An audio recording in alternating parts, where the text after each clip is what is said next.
Congress party సంస్థాగతంగా అన్ని స్థాయిల్లో కొత్త కమిటీలు వేయాలని నిర్ణయించింది.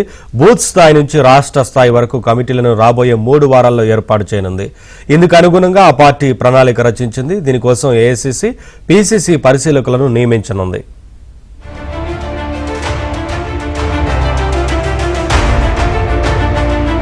తాజా రాజకీయ పరిస్థితులతో పాటు పార్టీని సంస్థాగతంగా బలోపేతం చేయడమే లక్ష్యంగా పార్టీ అధిష్టానం ముందుకు వెళ్తోంది.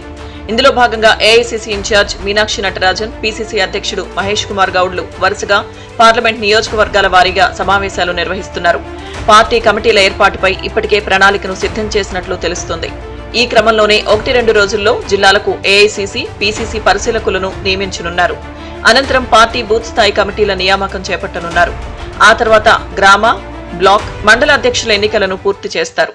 స్థానిక పార్టీ క్యాడర్ అభిప్రాయాల సేకరణ ప్రకారం ఈ నియామకాలు ఉండనున్నాయి. బలవంతపు నియామకాలు అసలే ఉండవని తెలుస్తోంది. అదే సమయంలో సామాజిక న్యాయం పాటించేలా చూడనున్నారు. ఎస్సీ, ఎస్టీ, బీసీ, మైనారిటీ కనీసం 50% పైగా ఉండేలా చూస్తారని టాక్ నడుస్తోంది.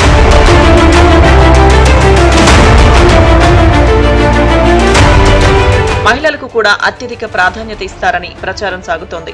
డీసీసీ నియామకాలకు సంబంధించి కూడా కీలక నిర్ణయం తీసుకున్నారని తెలుస్తుంది.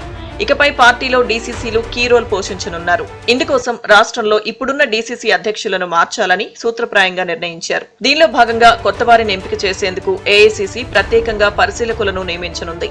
ఇటీవల గుజరాత్ లో ఇదే తరహాలో డీసీసీ అధ్యక్షులను నియమించడానికి ఏఐసీసీ స్వయంగా పరిశీలకుల జాబితాను రూపొందించి ప్రకటించింది. ఈ నేపథ్యంలో తెలంగాణకు సైతం 1-2 రోజుల్లో ఇతర రాష్ట్రాలకు చెందిన పలువురు నాయకులను ఇక్కడ ఏఐసీసీ పరిశీలకులుగా నియమిస్తారు. వీరికి తోడుగా పీసీసీ సైతం జిల్లాలకు పరిశీలకులను నియమించనుంది. వీరిరువురు కలిసి జిల్లాలో పర్యటించి అక్కడి ఎమ్మెల్యేలు, ఇన్ఛార్జీలు, మండల అధ్యక్షులు, బ్లాక్ కాంగ్రెస్ అధ్యక్షులు, ముఖ్య నాయకుల ద్వారా ఎవరైతే డీసీసీ అధ్యక్షుడిగా ఫిట్ అని భావిస్తారో అభిప్రాయాలను సేకరిస్తారు. వారి గత చరిత్రను, పార్టీ పట్ల నిబద్ధతను పరిశీలించి పీసీసీ 3 నుంచి 5 పేర్లను సిఫార్సు చేయనుంది. మరోసారి వడపోత తరువాత ఏఐసీసీకి 3 పేర్లతో జాబితాను పంపిస్తారు.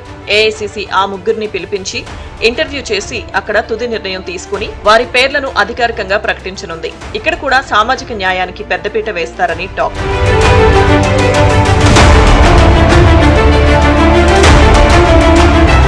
పార్టీ పట్ల ఎవరైతే కమిట్మెంట్ తో ఉంటారో వారికే ఛాన్స్ దక్కనుంది. సీనియర్లకు కూడా ఛాన్స్ ఇవ్వాలని ప్రాథమికంగా చర్చ జరిగినట్లు సమాచారం.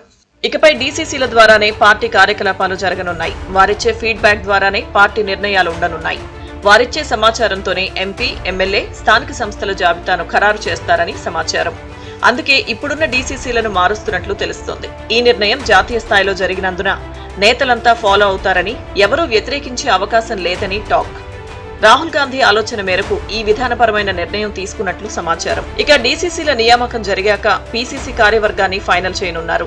ఇదంతా రాబోయే 3 వారాల్లో పూర్తి చేయాలని లక్ష్యంగా పెట్టుకున్నారు. రాష్ట్ర అవతరణ దినోత్సవం జూన్ 2 కల్లా కాంగ్రెస్ కు అన్ని స్థాయిల్లో నూతన కమిటీలు ఏర్పాటవుతాయని, అప్పుడు పార్టీ కార్యకలాపాలపై మరింత దృష్టి పెట్టొచ్చని రాష్ట్ర నేతలు భావిస్తున్నారు.